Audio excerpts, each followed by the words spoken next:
Hi you guys, welcome back to my channel. My name is Geraldine and I'm going to be sharing with you guys my unexpected second pregnancy. So I was 24 years old at that time when my 5-year-old was already enrolled in pre-K, and since I was a stay-at-home mom, I said to myself, just go to college and do something for yourself, and you'll be getting out of the house, because I was at home all day long.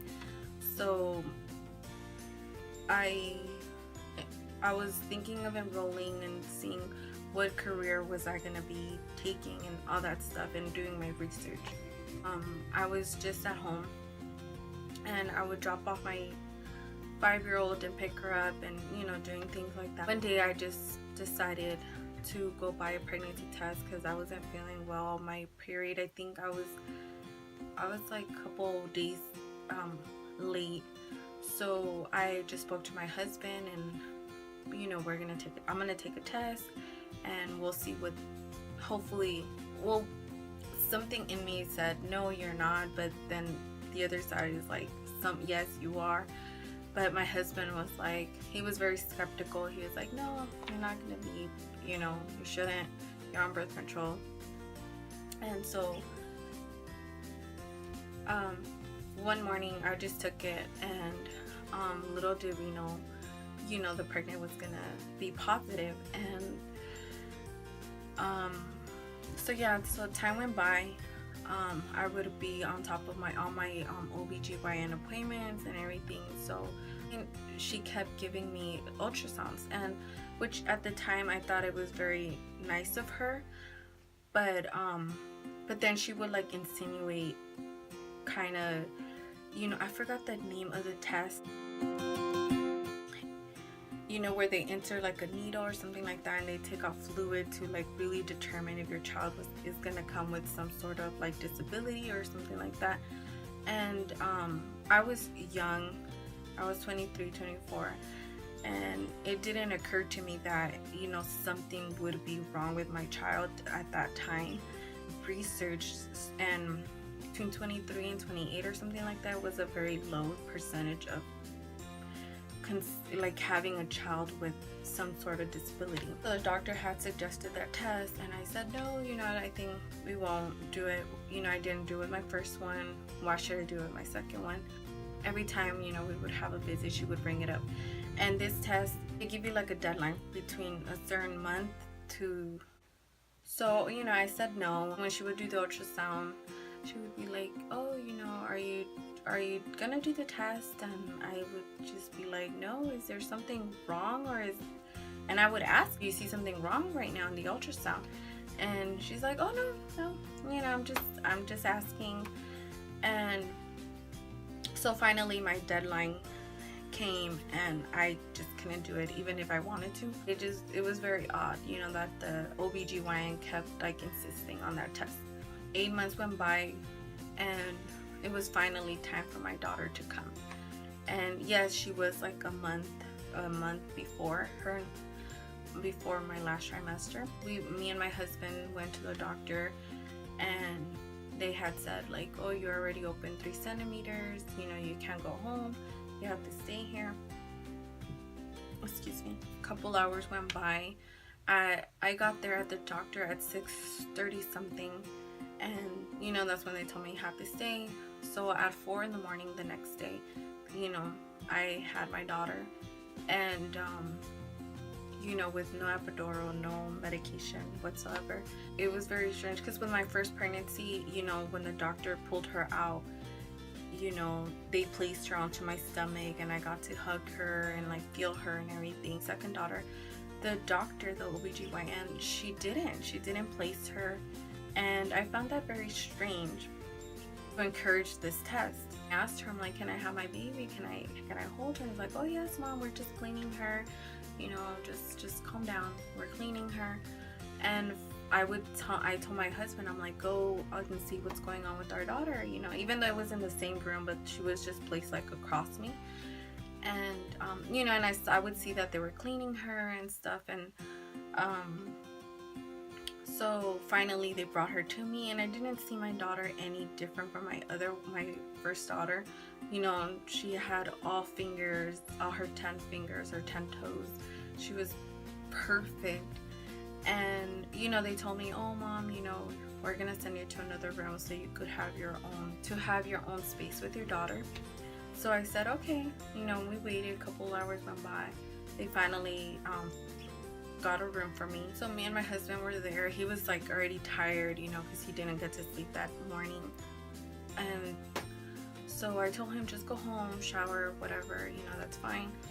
And you know, later on that afternoon I showered, I breastfed my child, everything. Doctors were coming, you know, giving her shots, things like that. Also the next day comes early in the morning, and one of the nurses came to me and said, the baby's pediatrician is coming, you know, in a few hours, so I'm letting you know so you could be aware. And I was like, oh, okay, thank you. The pediatrician comes in and he tells me, I'm just gonna check your child, you know, see if everything is fine. And I said okay.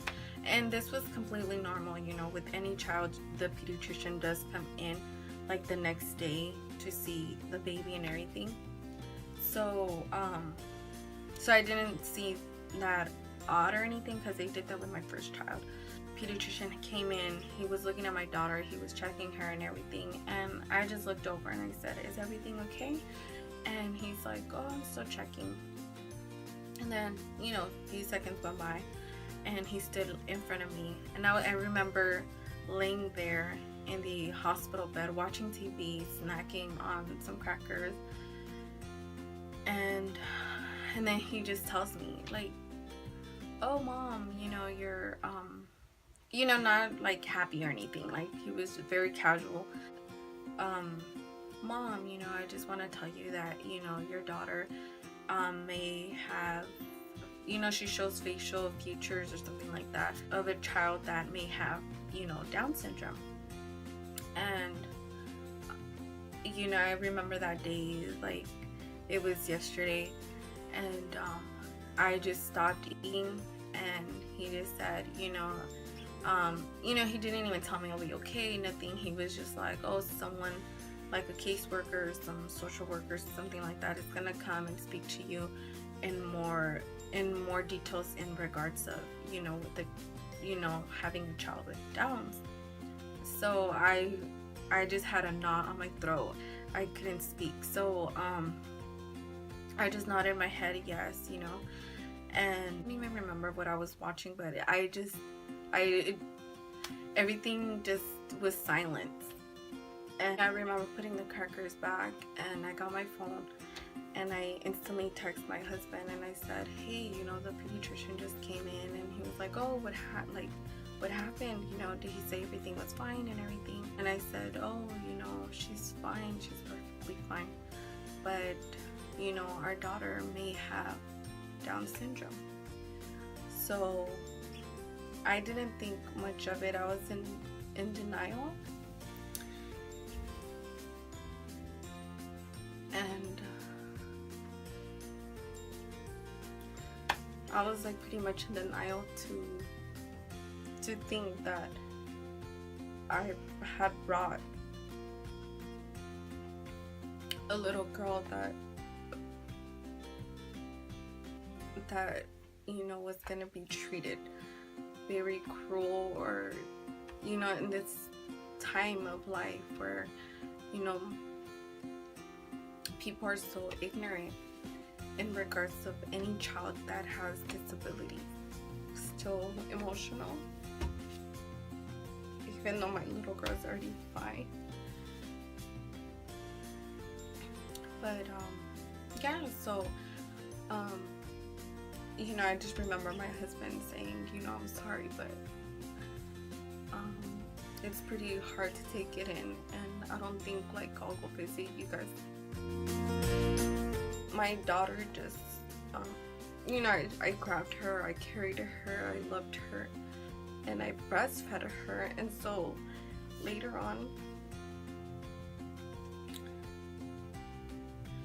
the specialist or something like that, the caseworkers or something like that came in, and you know, they just briefly told me about like organizations that they have for, you know, a child that has you know, disability needs, and taking it all in. And so time went by, you know, the 3 days of me staying in the hospital were over, so I had to go home. And unfortunately my daughter had a little bit of jaundice, so they had suggested that she was not gonna be going home with me, that she was gonna stay, you know, under the little blue little light or something like that, like a little crib. So that was like harder, is going home. And then my oldest, she was expecting to you know, welcome baby sister and with mommy to come home from the hospital. So yeah, I would make like constant visits every day to breastfeed my child and just to check in on her and everything. And finally, I think she stayed there for like 2 or 3 days, I can't remember, but you know, finally she came home. And yeah, so I think I'll be making like a second part on like the whole process, and you know, and maybe more in details on, you know, what happened next with an agency to come and all that stuff to give my daughter therapy and all that stuff. So yeah, so please like, subscribe, and please turn on your notification, and hope you guys like this video,